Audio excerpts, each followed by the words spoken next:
جب ایمان لائے ہو تو اس کے تقاضے پورے کرو. تقاضے کیا ہے؟ ایمان ہے تو عمل درست ہونا چاہیے، ایمان ہے تو جہاد ہونا چاہیے، ایمان ہے تو جان اور مال کھپانی چاہیے. تو جو ایمان دوسرے لوگ جس طرح لائے ہیں، حمزہ بھی تو ایمان لائے ہیں، آخر ان کا راستہ تمہیں نظر نہیں آ رہا؟ ابو بکر ایمان لائے ہیں، ان کی طرح ایمان لاؤ.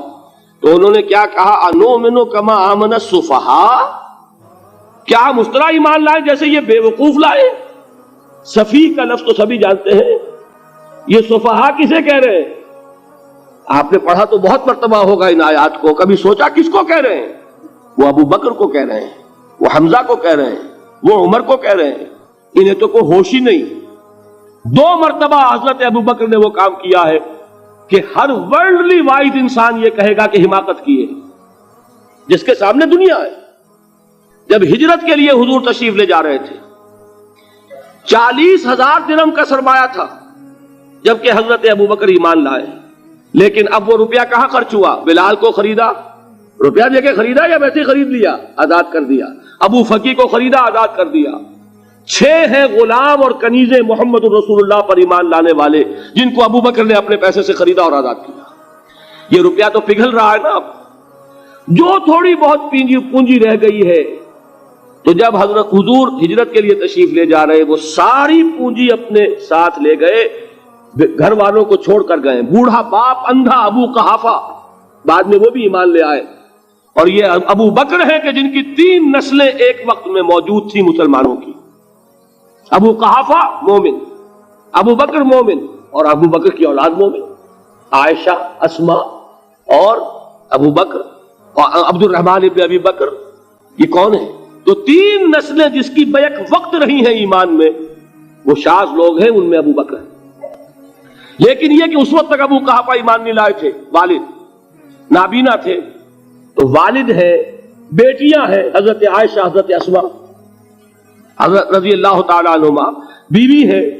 کچھ نہیں چھوڑ کے گئے، ایک پیسہ. جب باپ کو معلوم ہوا بیٹا چلا گیا محمد کے ساتھ صلی اللہ علیہ وسلم، سخت غصے میں ہے، پیچ و تاب میں ہے. اب ہمارا کون والی وارث ہوگا؟ کون ہے ہماری خبرگیری کرنے والا؟ بیٹیوں سے پوتیوں سے اپنے پوچھتے کچھ چھوڑ کے بھی گیا کہ نہیں؟ انہوں نے کہا ہاں ابا جان.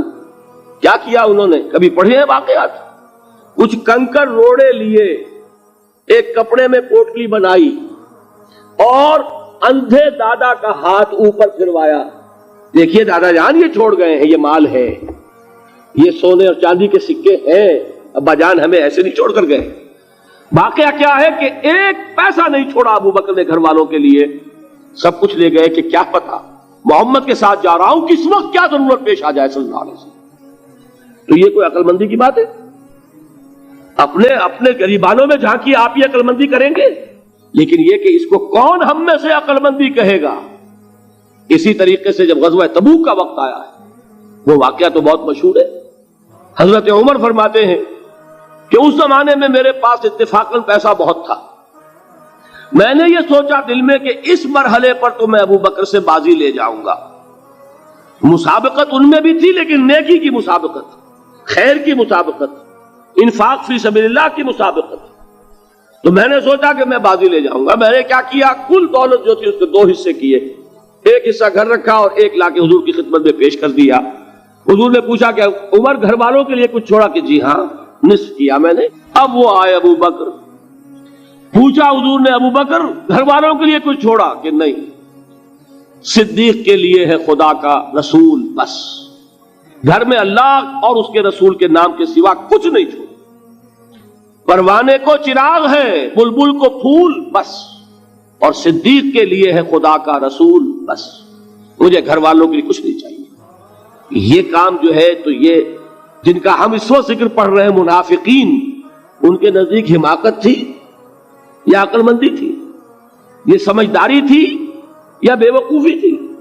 وہ ہے جو بات کہہ رہے ہیں کہ جب ان سے کہا جاتا ہے ایمان لاؤ بھلے لوگوں کی طرح جیسے دوسرے لوگ ایمان لائے ہیں، تو کیا کہتے ہیں؟ انؤمن کما آمن السفہاء الا انہم هم السفہاء ولکن لا یعلمون. آگاہ ہو جاؤ، اصل احمق یہ ہے، اصل بے وقوف یہ. انہیں نہیں پتا کہ حقیقت کیا ہے، نفع کیا ہے، نقصان کیا ہے.